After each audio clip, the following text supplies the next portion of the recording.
ජයවර්ධන වෙන්න අපේ YouTube channel එකේ ඔයාලට වීඩියෝ එකක් කරන් ආවා. අපි අද ගියන්නේ ගෙවතු වගාවට තවත් අවශ්‍යම කරන අපේ ආහාරයට අවශ්‍ය කරන වැටකුළු වගාවක් කොහොමද කරගන්නේ කියලා වෙලා අඩු දින ගණනකින් පළදාවක් ගන්න පුළුවන් හැටියට කොහොමද අපි වගා කරගන්නේ කියලා වෙලා ඔයාලට කියලා දෙන්න තමයි යන්නේ. ඉතින් මේ තියෙන්නේ මම දැන් මේ හදලා තියෙන කරල් වලට දින 45ක් වගේ කෙටි කාලයක් තුලදී මේ විදිහට කරල් තියෙනවා. ඉතින් මේ විදිහට කරල් ගන්න කොහොමද? අපි පැල සිටවන්නේ කොහොමද? කට පැල කරලා කොහොමද හදාගන්නේ? මේ විදිහට පොරේ දාන්නේ කොහොමද කියලා වෙලා ඔය කට්ටියට කියලා දෙන්න. ඉතින් වීඩියෝ එකත් එක්ක දිගටම රැඳිලා ඉන්න මුලින් ඉඳන් අගටම කියලා දෙන්නම් කොහොමද කරන්න කියලා වෙලා මම මේ වගාව සිදු කරු ආකාරය ඔය කට්ටියට ඒ විදිහටම කියලා දෙන්න. ඉතින් අපිට අපේ ගෙදර ආහාරය සඳහා මෙන්න මේ වගේ වැටකුළු අපිට හදාගන්න පුළුවන් මේ විදිහට හැදුවොත් සාර්ථකයි ක්‍රමය. ඉතින් ඔයාලට මම කියලා දෙන්නම්. එහෙනම් අපි වීඩියෝ එකට යමු. ඔයාලා සියලු දෙනාටම ජය වේවා කියලා ප්‍රාර්ථනා කරනවා. දැන් මේ වගාවට මෙන්න මේ වගේ වැටකුළු 8 පැකට් එකක් තමයි මම තෝරාගෙන තියෙන්නේ. කරලකිනුත් ගන්න පුළුවන් හොඳට වේල්ලා වෙලා මම ගත්තේ පැකට් එකක් රුපියල් 100ක් වැඩි පොඩි මුදලකට තමයි පැකට් එක මම මිලදී ගත්තේ කඩෙන්. ඉතින් මෙන්න මේකේ තියෙන ඇට ටික අරගෙන ඉවරලා අපි මේක වතුරේ දාන්නේ පෙගෙන්න පොගවලා ගන්න මේ පැකට් එකේ තියෙන ඇට එක. ඉතින් මෙන්න මේ අපි කඩලා ඉවරලා දාගෙන මෙන්න මේ තියෙන්නේ මම ඒ ගත්ත ඇට ටික තමයි මේ තියෙන්නේ. ඉතින් මෙන්න මේ ඇට ටික හදන්න අපි භූමිය සකස් කරගන්නේ කොහොමද කියලා දැන් බලමු. මෙන්න මේ ආකාරයෙන් උඩ තියෙන මතු පිට පස් ටික හොඳට මේක බුරුල් කරලා තියෙන්නේ. බුරුල් කරලා තියෙන පස්සේ උඩ කැට ගල් කැට තියෙන ඒවා ඔක්කොම හොඳට ඉවත් කරගන්න ඕනේ. ඉවත් කළා වෙලා අපි මෙන්න වගේ පස තව ටිකක් හොඳට බුරුල් කරන්න පස කලවම් වෙන්න මෙහෙම කපනවා ගැඹුරට වල. ගල් 6ක් විතර වගේ කවලා ඉවරලා නැවත මේ පස් ටික ආයේ මේකට එකතු කරනවා කලවම් වෙන්න. මේකෙත් ගල් කැට තියෙනවා නම් අපි අයින් කරගන්නවා.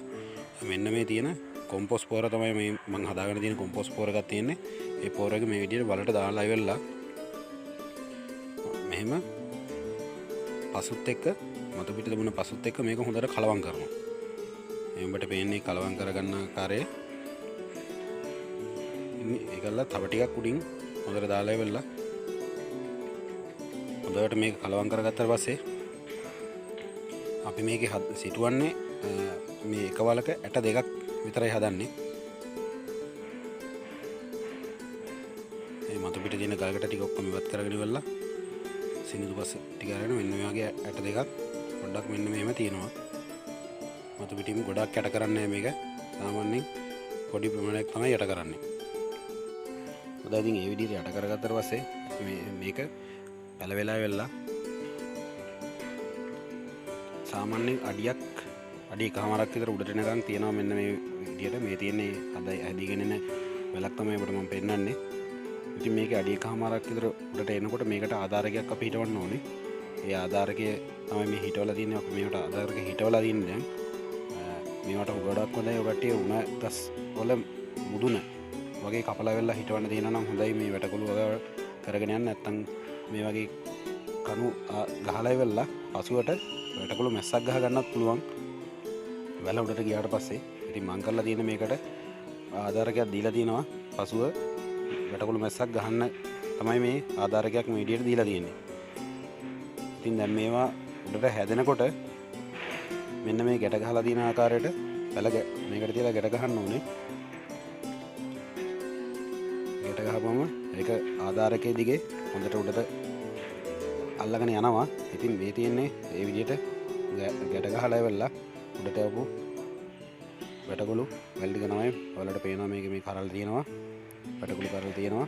මේ තියෙන්නේ සාමාන්‍යයෙන් අතේ ඇදලා තියෙන ඒවා. දින 3ක් 4ක් වෙන කරල් තමයි මේ තියෙන්නේ. ඉතින් මම මේවට මේ කරල් ලොකු වෙනකොට සාමාන්‍යයෙන් මේවට මෙන්න මේ ආකාරයට වසුනක් යොදන්න ඕනේ. මොකද නැත්තම් ඉල්ල වැනි සත්තු ඇවිල්ලා මේකට ගහපුවාම මේ කරල සවුත් වෙනවා. එහෙම වෙනකොට තමයි මේ විදිහට ඉටිකොල අරන් වෙලා ඔය කට්ටියට කඩෙන් ගන්නත් පුළුවන්. මේ වගේ පොඩි ඉටි කවර එක තියෙනවා, කඩෙත් තියෙනවා. නැත්තම් ගෙවල් ගෙදරට ගෙනවිල්ලා සිලි බෑග් එකක් වගේ ඒ දෙයක් මේකට මේ කරන්න පුළුවන්. ඉතින් කවර පිටිකොල ගන්න අපහසු නම් පිටිකොල මේ වගේ හදලා ඉවරලා දාගන්නත් පුළුවන්. ඉතින් පොත් වලට දාන්න කියන කවර එක හදා ගන්නත් පුළුවන්. ඉතින් මම මේ තියෙන්නේ පොත් වලට දාන්න ගෙන ආපු කවර වගේක් හදලා ඉවරලා ගත්තා තමයි මේ තියෙන්නේ. ඉතින් මේ විදිහට එල්ලලා ඉවරලා අපි මෙහෙම තියාගත්තාම මේ කරල් සවුත් වෙන්නේ නැහැ. අපිට හොඳට මේකෙන් කරල් ටික ආරක්ෂා කරගන්න පුළුවන්. ඉතින් මේ වගේ කරනකොට මේකට පේනවා අපිට නිවසට ඇති ප්‍රමාණ මේකෙන් හොඳ ඵලදාවක් ගන්න පුළුවන්. ඉතින් අපි සත් දෙකක් විතර යනකොට මේකට නැවත පොහොර කොම්පෝස්ට් පොහොර ටිකක් එකතු කරන්න. මේකේ මේ කරල් වලට මම වගකීමෙන් කියනවා මේ කරල් වලට කිසිම රසායනික පොහොරක් එකතු කරලා නැහැ. ඊට පස්සේ තෙල් වර්ග කිසි දෙයක් මේකට ගහලා නැහැ. මම කොම්පෝස්ට් පොහොර විතරයි මේකට පාවිච්චි කරලා තියෙන්නේ. කොම්පෝස්ට් පොහොර වලින් තමයි මේ වගේ සාර්ථකව ප්‍රතිඵල අරන් තියෙන්නේ. ඉතින් ඔයලත් මෙන්න මේ විදිහට හදාගන්න අපිට විශ්වාසයෙන් අපේ කැම වලට එකතු කරගන්න පුළුවන්. රසින් ගුණෙන් පිරි එළවලුවක් හදාගන්න පුළුවන්. මෙන්න මේ විදිහට කරොත් ඉතින් ඔන්න විදිහට තමයි මේ වගාව අපි කරගෙන යන්නේ. ඉතින් යාළුවෝ සියලු දෙනාලා ඔයගොල්ලන්ගේ ඉල්ලීමක් කරනවා. මගේ channel එක තාමත් ඔය කට්ටිය subscribe කරලා නැත්නම් channel එක subscribe කරන්න. bell icon එක click කරලා comment